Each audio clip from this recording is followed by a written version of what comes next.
Hola queridos hermanos, bueno pues vamos a continuar con nuestra catequesis de misión en el mundo en el bloque número 5, el tema 17, destino universal y propiedad privada de los bienes. El bloque 5 inicia diciéndonos la utopía cristiana sobre los bienes.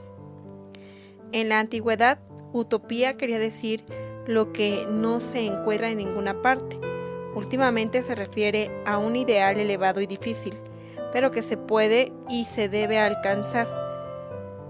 Sentido que emplea la encíclica 80ª Adveniens. Los temas de este bloque son tema 17, destino universal y propiedad privada, tema 18, no robarás, tema 19, productividad y distribución, y tema 20, consumismo y crecimiento espiritual. Bien, pues con este bloque vamos a nosotros ya cerrando esta catequesis, ya más de la mitad de nuestros temas, pero sobre todo este bloque nos hace una invitación a esforzarnos por alcanzar aquellas cosas que parecen difíciles. Por eso es que es bien importante el que retomemos este tema que se llama utopía cristiana sobre los bienes, bueno, el nombre de este bloque. Y empieza con este primer tema número 17, que habla del destino universal y la propiedad privada de los bienes. A veces se nos hace como imposible acabar con la pobreza, o es imposible que las cosas cambien en nuestro alrededor. Sin embargo, nos invitan esta catequesis a través de esta encíclica a esforzarnos todos los días a cambiar esa situación y que de parecer un sueño imposible a que se convierta a un ideal posible, y para que esto suceda pues dependerá de nuestras acciones concretas. Bien, pues vamos a pasar a nuestro tema número 17, que en esta ocasión habla de muchas citas de algunas encíclicas que conocemos y otras que no. Y pues bueno, pues prácticamente tendremos que irlas leyendo y retomando un poco de esto. El tema 17 se llama Destino Universal y Propiedad Privada de los Bienes. El Catecismo Universal, al hablar del destino universal y de la propiedad, dice: al comienzo, Dios confió la tierra y sus recursos a la administración común de la humanidad, para que tuviera cuidado de ellos, los dominara mediante su trabajo y se beneficiara de sus frutos. Génesis 1, 16, 29. Los bienes de la creación están destinados a todo el género humano. Sin embargo, la tierra está repartida entre los hombres para dar seguridad a su vida expuesta a la penuria y amenazada por la violencia. La apropiación de los bienes es legítima para garantizar la libertad y la dignidad de las personas, para ayudar a cada uno y entender sus necesidades fundamentales y las necesidades de los que están a su cargo. Debe hacer posible que se viva una solidaridad natural entre los hombres. Y bueno, esto lo encontramos en el Catecismo de la Iglesia Católica en el número 2402. Fíjense cómo desde el principio Dios confía al hombre la justicia, ¿no? O sea, el ser justo. Le deja en sí el dominio sobre todo cuanto existía en la creación, para que por medio de esto obtuviera para sí y para los demás lo necesario para vivir. Sin embargo, vamos viendo que a lo largo de la historia de la propia humanidad, estos bienes pues van siendo repartidos de manera injusta, y entonces no hay una solidaridad natural, como nos termina diciendo este párrafo, sino se empieza a convertir pues bueno en un beneficio para unos y en un problema para otros. Entonces, sí hay una propiedad privada legítima. Sin embargo, se supone que debería de ser pues lo más solidario posible, lo más equitativo posible. Y de esto nos seguirá hablando el resto de los numerales. El derecho a la propiedad privada adquirida por el trabajo o recibida de otro por herencia o por regalo, no anula la donación original de la tierra por parte de Dios al conjunto de la humanidad. Ese destino universal de los bienes continúa siendo primordial, aunque la promoción del bien común exija el respeto a la propiedad privada de su derecho y de su ejercicio. El hombre, al servicio de estos bienes, debe considerar las cosas que posee legítimamente, no solo como suyas, sino también como comunes, en el sentido de que han de ser aprovechadas no solo a él, sino también a los demás. La propiedad de un bien hace de su dueño un administrador para hacerlo fructificar y comunicar sus bienes a otros. Entonces hablamos ahora ya del concepto del derecho a la propiedad privada, sin olvidar, o sea, esta propiedad privada puede ser pues dada por dos maneras y contextos distintos, ¿no? El hecho de que hayas obtenido esa propiedad a base de tu trabajo o que esa propiedad haya sido obtenida por herencia de otra persona. Sin embargo, no se tiene que olvidar algo básico, que sea dada o sea ganada, es de Dios primero, ¿no? Dios la dispone para el hombre y el hombre, bueno, pues la divide, la administra. Sin embargo, esta propiedad tiene que llegar a ser también de uso común, dando beneficio también a los demás.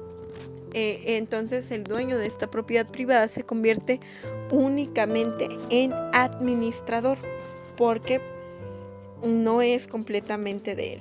Y a lo mejor esto pues a veces nos causa un poco de ruido aún siendo cristianos, porque pues creemos que pues por nuestro trabajo las cosas son nuestras, porque nosotros las pagamos, porque nosotros las ganamos, nos esforzamos. Y no quiere decir que las vas a entregar como si no fueran tuyas, sino que eso que el Señor te permitió tener, lo tienes que compartir, ¿no? Y pues compartirlo no se refiere pues a darlo, sino a también que cause beneficio en otras personas, siempre y cuando, bueno, pues apoyando las necesidades básicas y sin atentar contra la propia necesidad de tu familia o tuya. Los bienes de producción materiales o inmateriales como tierras o fábricas, profesiones o artes, requieren los cuidados de sus poseedores para su fecundidad. Aproveche el mayor número de personas. Los poseedores de bienes de uso y consumo deben usarlos con templanza, reservando lo mejor para el huésped, el enfermo, el pobre. La autoridad política tiene el derecho y el deber de regular la función del bien común, el ejercicio legítimo del derecho a la propiedad. Y bueno, pues aquí tenemos distintas citas de Gaudium et Spes número 71, y otras que se irán viendo más adelante. En Gaudium et Spes número 69 dice que los bienes de la tierra están destinados a todos los hombres. Dios ha destinado la tierra y cuanto ella contiene para un uso de todos los hombres y los pueblos. En consecuencia, los bienes creados deben llegar todos en forma equitativa bajo la égida de la justicia y la compañía de la caridad. Sean las que sean las formas de la propiedad adaptadas a las situaciones legítimas de los pueblos, según las circunstancias diversas y variables. Jamás debe perderse de vista este destino de los bienes, ¿sí? Siempre entendiendo la manera más equitativa y justa, pero sin perder de vista la caridad, es como tiene que ser dividida la propiedad. Si bien es cierto, no es así como en nuestros países, en nuestros pueblos está dividido, también es retomar lo que nos decía la introducción, la utopía, ¿no? Entonces debería ser de esta forma y promover siempre a eso, incluso a lo mejor pensando primero en ti mismo. A lo mejor tú tienes 3, 4 hijos, ¿no? Y pues obviamente a lo mejor posees algunos bienes que piensas heredar, que siempre sea de la manera más justa. El párrafo anterior nos hablaba también de que todo tiene que estar en el uso común, tendiendo siempre a que esto sea a los más necesitados.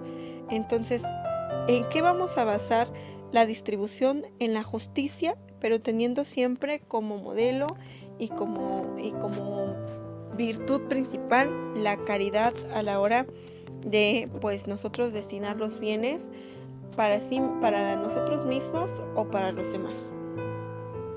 En el documento de Puebla, en el numeral 492 dice: la propiedad privada y el libre comercio le están subordinados sobre todo a la propiedad privada grava como hipoteca social.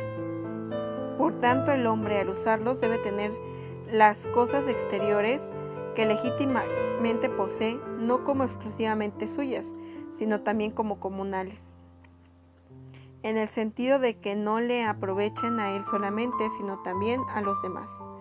Y volviendo al numeral 79 de Gaudium et Spes, dice que el derecho a poseer una parte de bienes suficiente para sí mismos y para sus familias es un derecho que a todos les corresponde. Es el sentir de los padres y de los doctores de la Iglesia, quienes enseñaron que los hombres están obligados a ayudar a los pobres y no solo con los bienes superfluos. Habiendo como hay tantos oprimidos como hay actualmente por el hambre en el mundo, el concilio urge a todos los particulares y autoridades a que, acordándose de aquella frase de los padres, alimenta al que se muere de hambre, porque si no lo alimentas, lo matas, según las propias posibilidades, comuniquen y ofrezcan realmente sus bienes, ayudando en primer lugar a los pobres, tanto individuos como pueblos, a que puedan ayudarse a desarrollarse a sí mismos. Y bien, el numeral continúa, sin embargo vamos a ir rescatando puntos que ya tocamos en la propia reflexión. Primero, recordar que la propiedad privada y el libre comercio están subordinados a la propiedad privada, pero que al final se convierten en hipoteca social. ¿Esto a qué se refiere?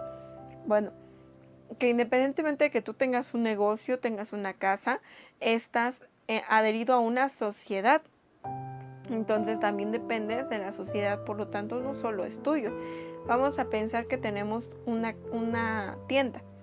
Pues tú puedes tener tu tienda, pero dependes de la sociedad para que esa propiedad funcione y sea realmente tuya. Porque pues imagínense que nadie consuma de tu negocio, de tu comercio y que pues esté ahí, ¿no? Dependes de los demás.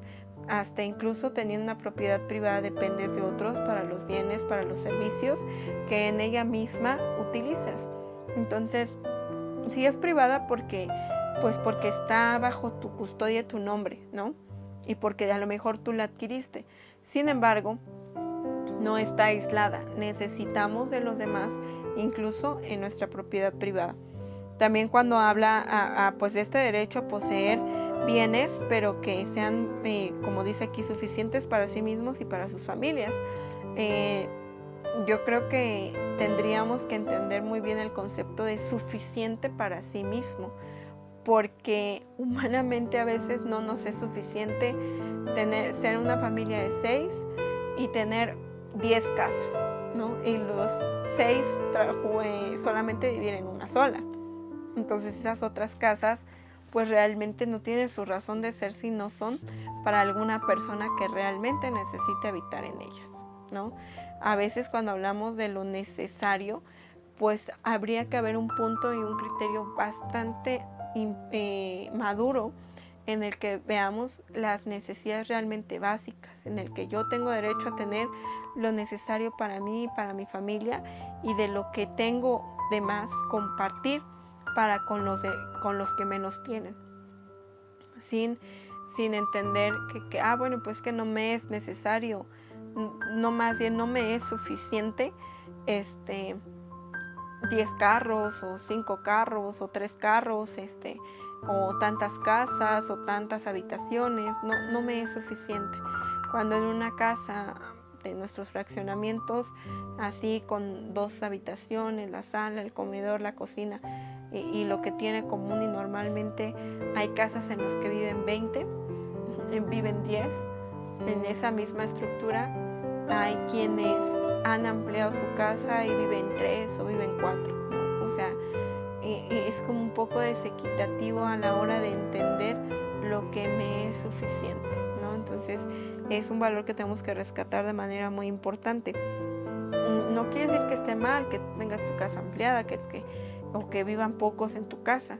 Sin embargo, que a la hora de entender este concepto, habrá quien no le es suficiente su espacio, mientras que otros viven con menos, ¿no? Entonces, hay necesidades básicas que el hombre tiene que cubrir y que nosotros en muchas ocasiones tenemos que ser una mano que alcance al otro para cubrir sus necesidades básicas, ¿no? Siempre y cuando tú también lo hayas hecho con tu propia familia. También hay otro punto importante que retomar en esta misma párrafo, que es lo que nos dicen los santos padres, ¿no? Alimenta al que se muere de hambre, porque si no lo alimentas, lo matas, ¿no? Entonces, también es una responsabilidad social aquellos que menos tienen, siempre y cuando pues esté también en nuestras posibilidades, a base de nuestro trabajo y nuestro esfuerzo, apoyar en sus necesidades a aquellas personas y no pasar desapercibido cuando en algo podemos ayudarles.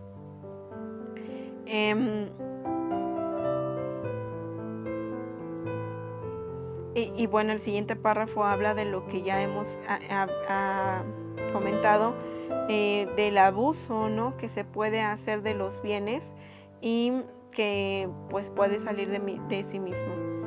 Dice, en sociedades económicamente menos desarrolladas, el destino común de los bienes está a veces en parte logrado por un conjunto de costumbres y tradiciones comunitarias que aseguran a cada miembro los bienes estrictamente necesarios. Sin embargo, elimina ese criterio de considerar como en absoluto e inmutable ciertas costumbres si no responden ya a las nuevas exigencias de la época presente. Por otra parte, conviene no atentar imprudentemente contra las costumbres honestas que, adaptadas a las circunstancias actuales, pueden resultar muy útiles.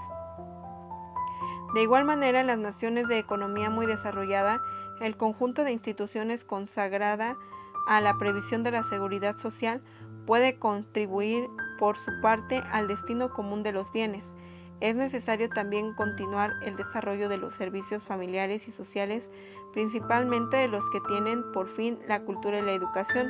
Al organizar todas las instituciones debe cuidarse de aquellos de los ciudadanos que vayan cayendo en actitud de pasividad respecto a la sociedad, irresponsabilidad o egoísmo. Dos cosas importantes aquí. Muchas veces la distribución de los bienes depende de los usos y costumbres de un lugar. A lo mejor, sobre todo en donde la zona es rural, a veces se dividen los terrenos de acuerdo al número de familias que habitan ahí o de acuerdo al número de integrantes de la familia, ¿no? Entonces, a lo mejor en tiempos muy antiguos así se dividieron y pues siguen poseyendo esa parte de tierra que se les fue dada, o en algunos lugares donde pues un terreno te costaba mucho más barato de lo que cuesta ahora, y entonces pues tienen una gran parte de tierra, ¿no?, que es ya propiedad privada, mientras a lo mejor pareciera injusto, pero con mucho más dinero, un lugar más pequeño en algunos otros lugares, ¿no? La distribución de los bienes a veces a base del hombre pues puede ser injusta porque no utiliza los criterios de Dios, sino sus propios criterios, y pues se ve beneficiado a sí mismo en vez de beneficiar a los otros. Y esto, bueno, dependerá también del desarrollo social, político y económico del país o de la zona en la que se esté dando este contexto. También, bueno, pues dice que en los países más desarrollados también se tiene que velar sobre todo por dos cosas importantes, que es la cultura y la educación, y lo que esto conlleva a un contexto social.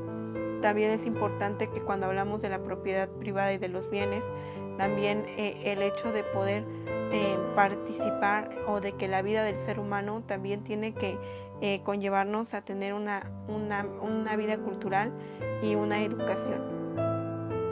La profesionalización a través de una carrera o a través de los estudios técnicos, a la adquisición de algún oficio o de algo en lo que nosotros podamos ir teniendo las posibilidades de seguir desarrollándonos. Al organizar todas estas instituciones, bueno, eso dice ya, no vayan cayendo en actitud de pasividad o de irresponsabilidad o de egoísmo, ¿no? O sea, que el gobierno, las estructuras, las instituciones, pues digan, bueno, pues cada quien tiene lo que se merece, ¿no? O por lo que se ha esforzado. Y pues bueno, si unos tienen más, qué bueno. Y si unos tienen menos, pues bueno, pues ya es su problema. Y que hay niños, yo creo que sobre todo en este tiempo nos pudimos dar cuenta en el tiempo de la pandemia, jóvenes, niños, adolescentes que tuvieron que dejar la escuela porque no tenían internet, ¿no? Ese es un bien que también es parte de la propiedad privada, porque no es para todos, es para aquellos que lo pueden pagar, ¿no? O que no tenían un celular, o que no tenían una computadora, una televisión, ¿no? Y entonces es aquí donde habla de las instituciones que tienen que estar pendientes de que las cuestiones básicas para vivir ahora no solamente es tener donde dormir, tener donde comer o tener que comer y qué vestir, sino también tener lo necesario hasta para poder continuar con las cuestiones de la educación, ¿no? Y con qué comunicarte, servicios ya básicos como agua, luz, teléfono, que ya no es un lujo, sino ya es un servicio básico y necesario para la vida diaria. Derecho natural. Quiere decir algo que viene de Dios mismo como creador, y de parte de Dios creador hay dos derechos, dos leyes naturales: el destino universal de los bienes y propiedad privada. Por eso la Iglesia siempre ha defendido el legítimo derecho a la propiedad privada, pero propiedad privada para todos, no para unos cuantos, ¿no? O sea, mientras unos tienen mucho, otros no tienen ni siquiera dónde dormir. El ideal es que todos tengan acceso a la propiedad privada de la tierra en el campo, de su casa en la ciudad y de los bienes de la producción, y no solo de consumo. Los bienes de servicios esenciales pueden ser de propiedad comunitaria, pero diferente de la concepción marxista, en donde no hay propiedad social, sino estatal. En el documento de Puebla, en el número 492, afirma que todos los bienes son para todos los hombres. La propiedad privada es un derecho natural, pero un derecho natural secundario. El derecho primario es el destino universal de los bienes, o sea, en el que todos los hombres son poseedores de toda la creación, en cuestión de dominar, pero también en una obligación de cuidar, ¿no? Y en el caso del conflicto cae la propiedad privada en beneficio de la propiedad común o comunitaria.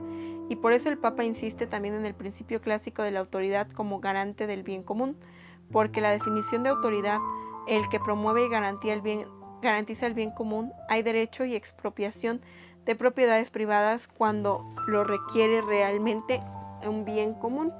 Es, por ejemplo, cuando un beneficio se extrae de algún lugar, ¿no? Una materia prima, por ejemplo, ¿no? En África, que se extraen los diamantes.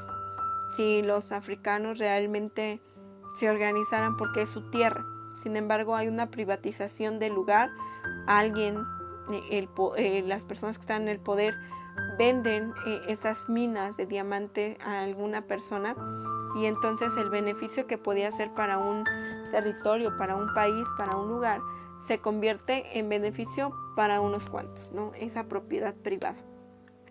Y que en vez de apoyar, pues obviamente esclaviza, ¿no? a la gente de ahí. África es un país, un continente que tiene muchas posibilidades de ser rico, ¿no? Tiene muchos lugares que se convierten en potenciales para otros, ¿no? Sin embargo, el mal ejercicio del poder, en donde venden esas propiedades, esos lugares, esos grandes terrenos, en donde las materias primas podrían beneficiar a muchos y comúnmente solo benefician a algunos. Entonces vemos como resultado un continente de grandes zonas de extrema pobreza. La propiedad privada es derecho y gestión y administración de lo que es mío, yo decido, para uso y consumo de mí y de mi familia. Administrador es en el sentido cristiano, no es dominio absoluto, sino de gestión. Gestión como gerente, administrador y mayordomo. O sea, no es el dueño, pero está a cargo, ¿no? Y tiene que velar por el bien y el beneficio. Puede tomar decisiones, sí, pero sin embargo sabiendo que no son suyas las cosas. En los ingresos hay que hacer 3 pasos: el diezmo, lo necesario y lo superfluo. El diezmo es propiedad de Dios, le pertenece a Él, mía es la tierra y cuanto ella encierra, y nos pide que le devolvamos como primicia y ofrenda reservada la 10ª parte. ¿Sí? Malaqueos 3:10. Entonces, siendo que Dios es el dueño, nosotros le damos realmente de lo que es suyo. No le estamos dando lo nuestro, le estamos dando de lo que es suyo y le estamos devolviendo más bien un poco, una 10ª parte, y a veces ni eso, de lo que Él nos da, de lo que Él nos comparte, y aún así, bueno, pues nosotros no terminamos de entender esta situación. De lo que es mío yo decido, para mí y mi familia, para lo necesario, para los otros lo superfluo, lo cual significa que un cristiano no tiene derecho de acumular, a menos que esto sea para inversión en una empresa que da fuente de trabajo para otros, pero ahí va a entrar más dinero y al nuevo ingreso se hace la misma operación. Es decir, no podemos, el cristiano no debería de tener de más para sí mismo, sino de más para compartir. O sea, ¿en qué utilizas lo que el Señor te da más que a otros? ¿No? O sea, dice, si tienes de más y lo utilizas para una empresa para dar fuentes de empleo, bueno, está bien, pero ¿y qué estás haciendo con lo que queda? ¿No? O sea, con lo que más bien, con lo que ahora llega de más a través de esa inversión. Entonces, pues es en términos de justicia, no en términos de quitar lo que obtienes a través de tu trabajo, sino de entender y compartir lo que tienes y no utilizarlo en cosas que no necesitas. Y ahí es donde hablamos de lo necesario también, ¿no? O sea, que la familia no se quede sin aquellas situaciones con las que se necesita para vivir. La pobreza evangélica es relativización de los bienes materiales, estimativa en la escala de los valores en la mente efectiva y en la voluntad, y en la práctica escoger una vida austera y abierta a compartir. Desde la catequesis de Vida Nueva se nos invita a esta pobreza evangélica, se nos habla del diezmo, se nos habla de tantos conceptos que vimos en este tema. Sin embargo, ¿a qué nos lleva y nos invita hoy? Bueno, a no poner nuestro corazón en los bienes materiales, ¿sí? Y que aquellos bienes que poseemos no nos quiten esa manera de vivir realmente como cristianos, que nosotros valoremos realmente qué tanto necesitamos algunas cosas, qué tanto pudiera yo no hacer uso de ellas. O sea, tengo un celular que funciona bien, ¿para qué quiero otro que me va a costar más caro? Porque nada más porque tiene 4 cámaras, y yo ni siquiera lo utilizo para eso, ¿no? Entonces, ¿es necesario ese bien? Necesario es tener algo con que comunicarme, con que estar pues ahí en medio de algunas situaciones, las cuestiones ahora de las comunicaciones, ¿no? Es necesario, porque así no lo han hecho ver, ¿no? Porque a lo mejor hace 25 años pues no era necesario que trajeras celular, necesario era que tuvieras una línea de teléfono en casa por si cualquier emergencia. Pero hace 60, 70, 80 o 90 años ni siquiera era necesario eso. Depende de la época, ha sido como hemos ido dándole un sentido, un valor a los bienes, ¿no? Ahora te dicen, es que es necesario tengan un carro para poderse mover, ¿no? Y el transporte público, ¿qué? ¿No? También tiene una importancia porque así ayudas a los demás cuando te transportas, ¿no? Entonces, ¿qué tanto piensas que es necesario los bienes que tienes? ¿En qué escala de valores lo tienes? ¿Y qué tanto a la hora de llevar a la práctica el evangelio, tus bienes te pueden hacer o no vivir el evangelio? ¿No? O sea, yo creo que que para ilustrar bien este tema están pues este pasaje del Evangelio en donde este joven rico pues se acerca a Jesús y le dice: Maestro, pues yo quiero seguirte, he cumplido los mandamientos, conozco la ley, soy bueno, prácticamente le dice, ¿no? Y Jesús le dice, pues ve y vende todos tus bienes y sígueme. ¿Por qué le habrá dicho eso Jesús? Si el joven lo quería seguir. Será cuestión de que reflexionemos qué tanta importancia le damos a los bienes materiales, qué tanto relativizamos los bienes materiales, y a veces eso nos ata para seguir al Señor, ¿no? Entonces, vivir con lo que necesitamos y lo que el Señor nos permite a través de nuestro trabajo, y cuando nos permite más es con una idea de compartir, y seguramente te multiplicará el Señor tus bienes, porque tampoco está en contra de que no tengas, sino que a veces entre más tenemos, más perdemos de vista el camino del Evangelio. Entonces, pues no, ¿qué tanto podemos nosotros ahora reflexionar este tema y ponerlo en la práctica? Vamos a terminar nuestro tema. En el nombre del Padre, del Hijo y del Espíritu Santo, te pedimos, Señor, que dispongas en nuestro corazón la pureza siempre de utilizar para bien nuestros bienes materiales y de sabernos conducir siempre por el mejor camino. Mamita María, ayúdanos a ser sencillos, a ser humildes, a poner siempre en práctica el Evangelio y poder en nuestro corazón guardar todas estas palabras, vivirlas diariamente y ser ejemplo y testimonio de buenos cristianos. Ayúdanos a imitar siempre tus virtudes. Dulce Madre, no te alejes, tu vista de mí no apartes, ven conmigo a todas partes y nunca solo me dejes. Ya que me proteges tanto como verdadera Madre, haz que nos bendiga el Padre, el Hijo y el Espíritu Santo. Amén. Santa María de la Palabra, ruega por esta iglesia evangelizada y evangelizadora.